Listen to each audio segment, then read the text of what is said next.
In recent years, we have seen the accomplishments of the women's civil rights movement threatened by policymakers to control women's bodies. In June 2022, the U.S. Supreme Court overturned the Roe v. Wade decision that made access to abortion a federal right in the United States. The effects were devastating, as it created significant burdens on reproductive health and the possibility of safe and sustainable communities. On the contrary, a new national poll obtained by the New York Times found that most voters across the political spectrum believe their access to birth control is actively at risk, and that 80% of voters believe protecting access to contraception was, quote, deeply important. Contraception would not have been conceptualized, let alone legalized, had it not been for the work of Margaret Sanger, an American birth control activist, sex educator, writer, and nurse. In 1914, Sanger coined the term birth control and soon began to provide women with information about contraceptives. My name is Gherese Felipe, an advertising and marketing communication student at the Fashion Institute of Technology, a hub for innovation, diversity, and activism.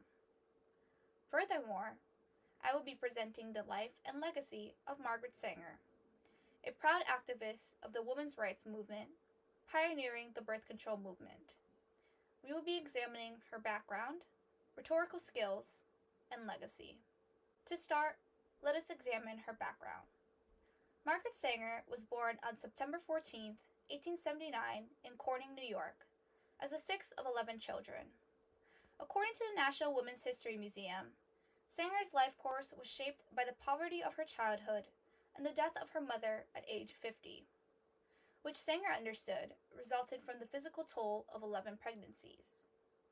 Because of her childhood, she was inspired to become a nurse, attending Claveret College and Hudson River Institute in 1896, and completing the nursing program at White Plains Hospital in 1902. That same year, she married William Sanger, an architect, and moved to Hastings, New York, where the couple had 3 children. After moving to New York City in 1910, Sanger became involved with various progressive activists and intellectuals, such as Max Eastman, Upton Sinclair, and Emma Goldman. Working as a visiting nurse, she frequented the homes of poor immigrants, often with large families and wives whose health was impaired by too many pregnancies, miscarriages, or in desperation, botched abortions. Many of these immigrant wives would ask her to tell them the secret, presuming that educated white women like Sanger knew how to limit family size. From this experience, Sanger made it her mission to provide women with birth control information and repeal the federal Comstock Law, which prohibited the distribution of obscene materials through the mail and regarded birth control information as such. In 1914, Sanger launched her own feminist publication, The Woman Rebel, advocating for birth control. She was charged with violating the Comstock laws and fled to England, though had friends share a pamphlet she authored on contraceptive techniques in her absence. She returned a year later to stand trial, but when her 5-year-old daughter died unexpectedly, public pressure led to the charges against Sanger being dropped. In 1916, she opened the first birth control clinic in Brownsville, Brooklyn. Barely a week later, she was arrested and spent 30 days in jail. She appealed her conviction, and although she lost, the courts ruled that physicians could prescribe women contraceptives for medical reasons, a loophole that allowed Sanger to open a clinic in 1923, staffed by female doctors and social workers, which would later become the Planned Parenthood Federation of America. According to PBS, in 1914, Sanger coined the term birth control and began to provide women with information about contraceptives. Indicted in 1915 for sending diaphragm to the mail, and arrested in 1916 for opening the first birth control clinic in the country, Sanger would not be discouraged. In 1921, she founded the American Birth Control League, the precursor to the Planned Parenthood Federation, and spent her next 3 decades campaigning to bring safe and effective birth control into the American mainstream. With the victory for women's suffrage finally achieved in 1920, she found new supporters among its adherents, many of them women from the middle and upper classes. Birth control, she argued, would liberate women in the bedroom, the home, and the larger community. During the 1920s and 1930s, Sanger took her thriving social movement abroad.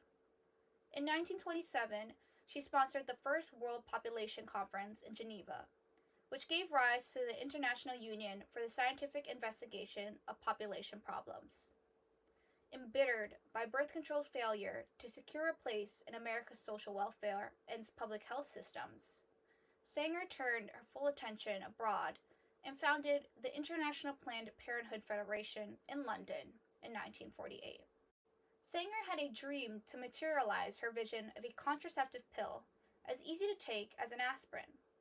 She wanted this pill to provide women with affordable, safe, effective, and female-controlled contraception. Her search ended in 1951 when she met Gregory Pincus, a medical expert in human reproduction who was willing to take on the project. Soon after, she found a sponsor for the research, international harvester heiress Katharina McCormick. Their collaboration would lead to the FDA approval of Enovid, the first oral contraceptive, in 1961. With the invention of the pill, Sanger accomplished her lifelong goal of bringing safe and effective contraception to the masses.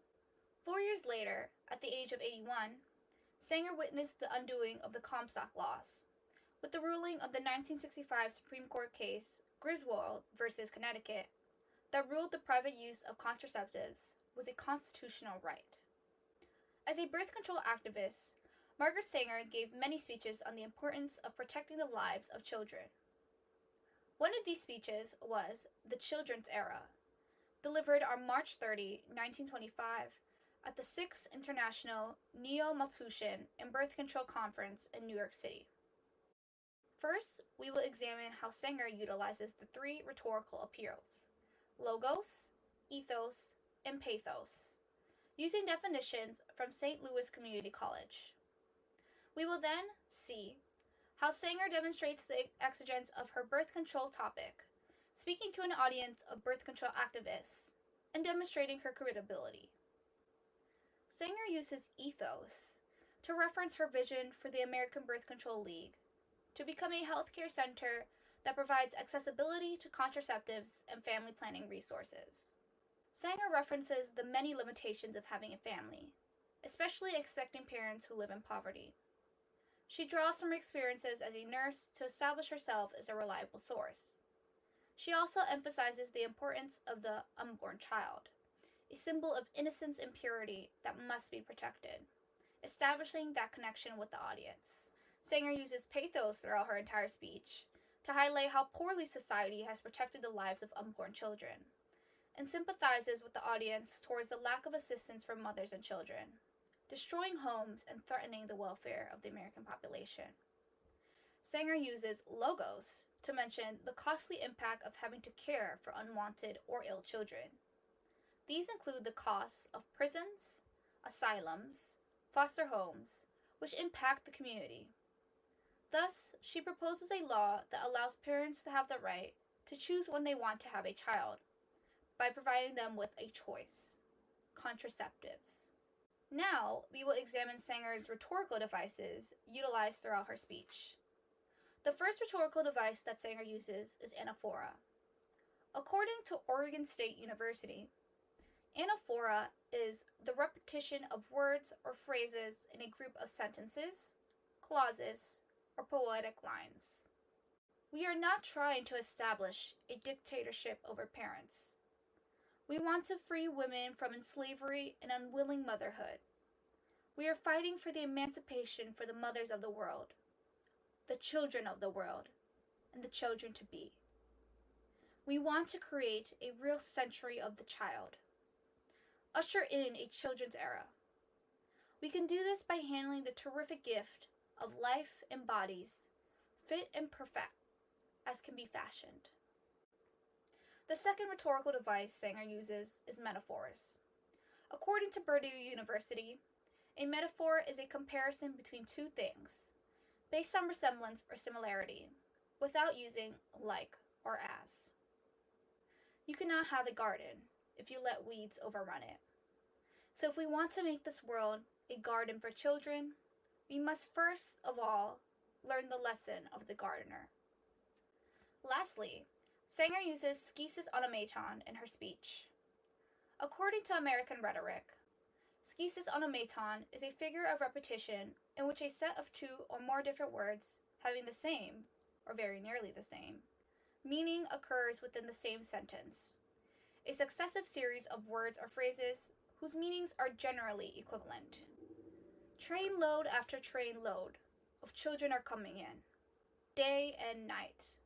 Nameless refugees arriving out of the nowhere into the here.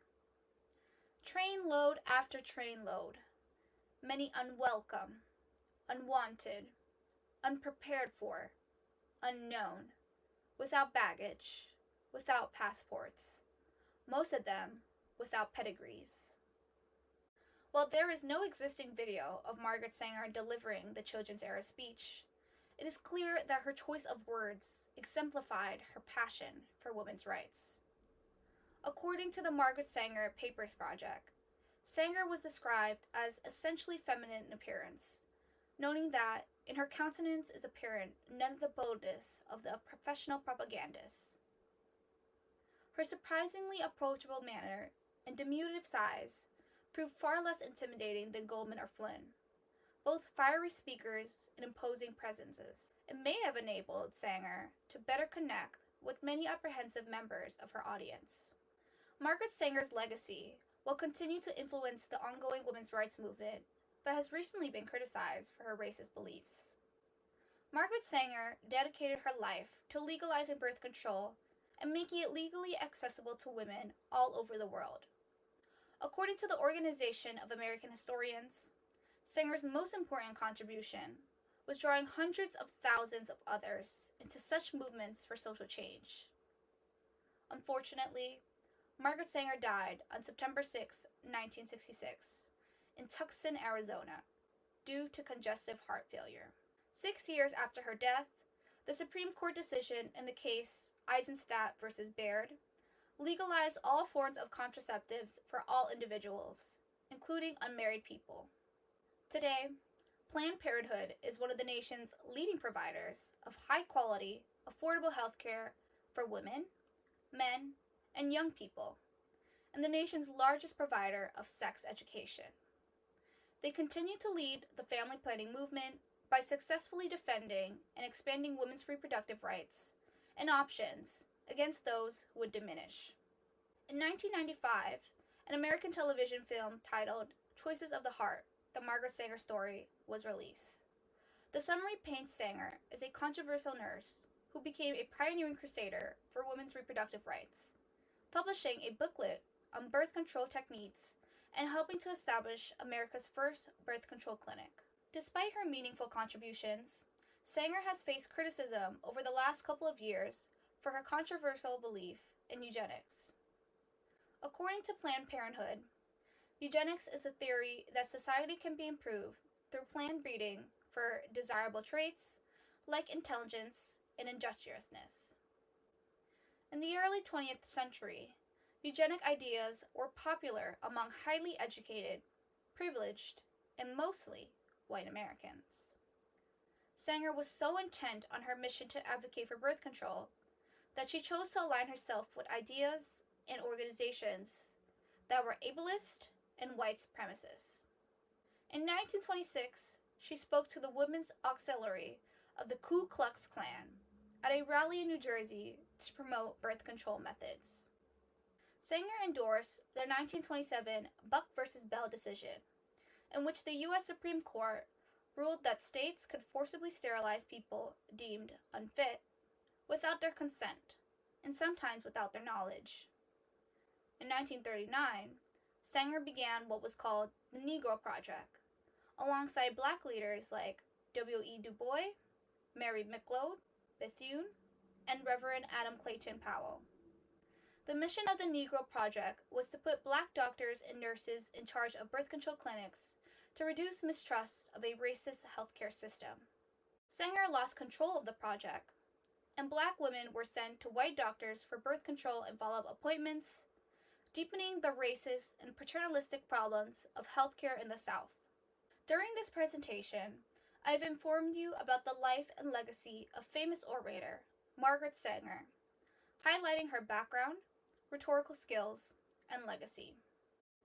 Although Margaret Sanger was a feminist icon and a reproductive rights pioneer during the women's rights movement, the reveal of her true intentions as a racist discredited her hard work and accomplishments. According to an article by the New York Times, Planned Parenthood of Greater New York removed the name of Margaret Sanger from the Manhattan Clinic because of her, quote, harmful connections to the eugenics movement. Sanger often mixed in circles such as the Ku Klux Klan and those of Nazi positions, reaffirming many's belief in her identity as a white supremacist. Despite these claims, Sanger is still praised for her profound work that altered the healthcare system for the greater good. As we are still in the midst of the women's rights movement, our rights continue to be threatened by legislators and politicians, especially regarding women's reproductive rights. While we continue to fight for equality in all forms, we must remind ourselves of these words. No woman can call herself free who does not own and control her body. Margaret Sanger.